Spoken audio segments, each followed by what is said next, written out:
안녕하십니까? 미담 한방병원 최규호 원장입니다.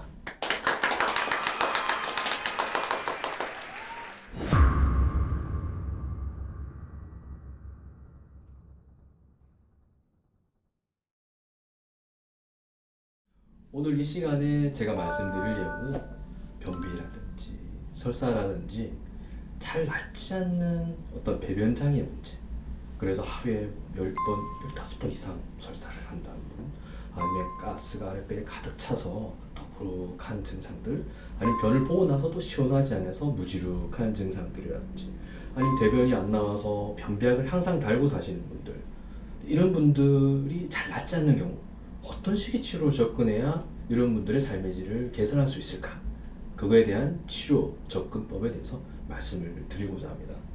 사실 우리가 대변이 불편하신 분들은 많이 오세요. 가미성 장증, 대장증후군 환자분들도 상당히 많으시고요. 그런데 심한 분들을 보면, 뭐 최근에 오신 분들은 중에서 보면 하루에도 10번, 20번 이상 대변을 화장실을 들락날락 가서 이렇게 대변을 보시는 경우가 있어요. 그분 같은 경우에는 사회생활이 너무 힘들어 하세요. 그래서 항상 일을 하다가도 가고, 그다음에 스트레스 신경만 조금만 써도 계속 이제 화장실을 가셔야 되고, 그분 같은 경우에는 마트를 제대로 못 가신대요. 어떤 반응들이 이제 아랫배 쪽으로 나타나게 되니까. 근데 이런 분들은 어떤 식으로 치료해야 될까? 이런 원인을 찾아보고 그 다음에 치료를 어떤 식으로 할지 제가 설명을 좀 드리겠습니다. 첫 번째로 이 장의 운동성에 문제가 있다고 보는 겁니다. 이게 제일 중요한데, 장의 운동성이라는 게 뭐냐? 장의 운동성이 항진, 과잉이 되어 있다든지 장의 운동성이 떨어져 있다든지, 거기에 제일 큰 문제가 있다고 저희는 이제 보는 거거든요. 그게 어떤 말이냐면, 장이 굳어진 형태가 있다라고 저희 표현을 드립니다. 굳어진다는 거. 왜 이런 말씀을 드리냐? 한방적으로 담이라고 있습니다. 그게 뭐냐면 음식 찌꺼기 썩은 거예요. 쉽게 말씀을 드리면, 그게 원래 위장이 약하다든지 음식 조심을 잘 못한다든지, 그러면은 소화된 음식물이 항상 다른 분들보다는 이렇게 머무르게 되죠. 그 미생물이 되게 많잖아요. 위아장에는 수십 조, 수백 조 가까이 가는 미생물들이. 근데 섞이면 어떻게 막 섞게 되는 변화를 일으키게 된다라고 봐요. 그게 한방적으로 담이라는 해석을 붙이게 되는 거고, 그 담이 독소인데 그게 위나 장관에 영향을 주게 되면 심해지면 굳어지는 형태의 어떤 병리가 생긴다고 보는 거예요. 굳어져 있으니까 어떻게 여러 가지 운동성의 문제가 생기고, 그러다 보니 장에 여러 트러블들이 안 낫게 되는. 그래서 첫 번째 접근 방법은 장의 운동성을 개선하는 겁니다. 어떻게? 굳어진 걸 풀어서. 굳어진 걸 푸는 방법은 어떻게 하냐? 아까 담이라는 게 껴서 굳어진 형태로 나오는 경우가 있다라고 제가 말씀드렸죠. 심해지면. 그러면 담을 빼는 특수 미생물 처리된 약물로서 담을 빼고, 그 다음에 물리적인 치료를 통해서 부드럽게 이렇게 만들어 드리는 거예요.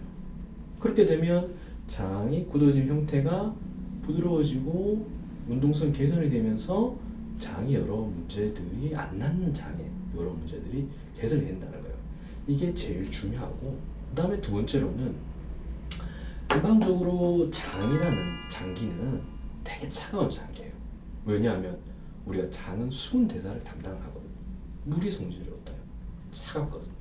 그러다 보니 장이 차가워요. 그러면 차가운 문제 때문에 여러 증상들이 생기니까 장을 따뜻하게 해줘야 돼요. 따뜻하게 해주는 방법이 어떻게?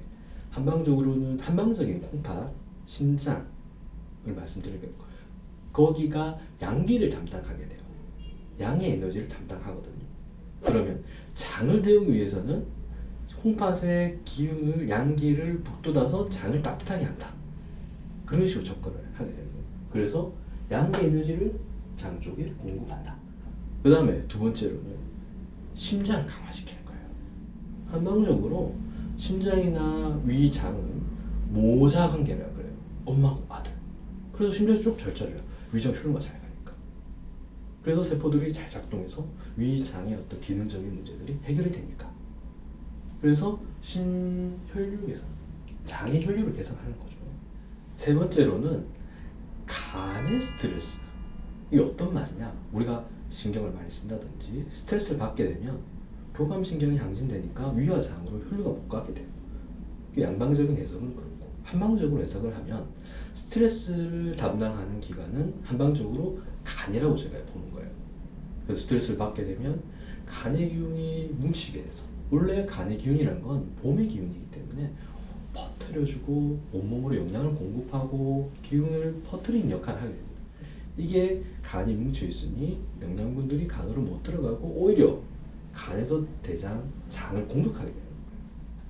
마지막으로는 좋은 미생물 패턴이 필요하세요. 장에는 균들이 많이 살아요. 나쁜 균도 살고 좋은 균도 사는데, 이 수십조, 수백조 되는 미생물들 중에서 나쁜 미생물들이 있으면 가스가 찬다든지 방구에 냄새가 난다든지 장에 여러 트러블들을 많이 일으키게 됩니다. 그러면 이 좋은 미생물들은 많이 있으면 있을수록 좋아요. 내시경에 문제가 없는데 딱 이 장에 여러 트러블을 갖고 계신 분들 계세요. 그럼 이 좋은 미생물들이 하는 역할은 뭐냐? 내시경상에 보이지 않는 미세 염증들을 이런 좋은 미생물들이 다 사라지게 만든다는 거죠. 회복시키고. 그래서 장에 좋은 미생물 패턴들을 공급하는 거. 잘 알고 계시다시피 우리 유산균 있죠. 유산균 같은 걸 먹어준다라든지. 그 다음에 이제 유산균을 먹어주면 유산균 먹는 걸로 끝이 나면 안 돼요. 왜? 걔들을 잘 키워야 돼요. 따뜻하게 해서. 차가우면 나쁜 미생물들이 좋아요. 따뜻하게 해서 좋은 미생물이 잘 살 수 있는 환경 만들기. 그 다음에 좋은 미생물들이 좋아하는 먹이를 줘야 돼요. 식이섬유 같은 거, 녹황색 채소라든지. 그걸 줘서 좋은 미생물들이 잘 재생할 수 있도록 그런 식으로 접근하면 낫지 않는 어떤 가민성 증후군이라든지 배변 장애 문제가 있는 분들을 이제 치료할 수 있는 접근 방법이 된다는 거죠. 그래서 보통 일반적으로는 장애 트러블이 있는 분들은 한방적인 치료도 잘 되세요. 가려하기든 침이든 뜸이든 온열 자극을 통해서 여러 가지 어떤 치료 방법을 통하면 치료가 잘 되시는데, 안 낫는 분들이 꼭 있어요. 그러면 단순히 장에 대한 접근보다는 장에 이런 여러 가지 영향을 일으키는 구조적인 문제를, 관련된 여러 구조적인 문제를 해결하게 되면 좋아지게 되는 패턴이 생긴다고 보는 거죠. 그런데 생활 습관적으로도 중요한 게 있어요. 왜? 장에 좋은 음식들이 들어가야 돼요. 그래서 우리가 예를 들어서 제일 중요한 건 음식인데, 독소가 없는 음식 드시는 것도 중요하고, 그 다음에 꼭꼭 씹어서 첫 번째 균이랑 독소를 다 주기 좋은 음식물이 위와 장에 들어가는 거. 그래서 40번 씹어서 좋은 음식물이 위와 장에 들어가기, 첫 번째. 두 번째로는 독소 있는 음식 안 드시기. 독소라는 게 뭘까요? 보통은 제가 말씀드린 밀가루가 안 좋아요. 밀가루가 이제 98%가 외국에서 이렇게 수입이 되다 보니까 그쪽 나라에서 선적 과정까지의 어떤 방부제라든지 아니면 농약 같은 게 뭐가 들어가는지 저희가 관리가 안 돼요. 두 번째로 밀가루 음식을 살펴보면 압축된 형태로 각종 첨가물이 많이 들어가게 돼요. 피자라든지 아니면 짜장면이라든지 국수라든지 이런 것들. 이제 그런 것들이 이런 식의 여러 장의 트러블들을 많이 유발하게 되거든요. 위장이 안 좋은 분들은 그런 것들이 이제 독소가 돼서 장의 트러블을 많이 만들게 되는 거예요. 그래서 식습관, 과식급식, 폭식 같은 건 당연하시고 40번 씹는 첫 번째, 두 번째 독성 음식 안 드시기, 이런 것들이 이제 장의 여러 트러블들을 방지하게 된다.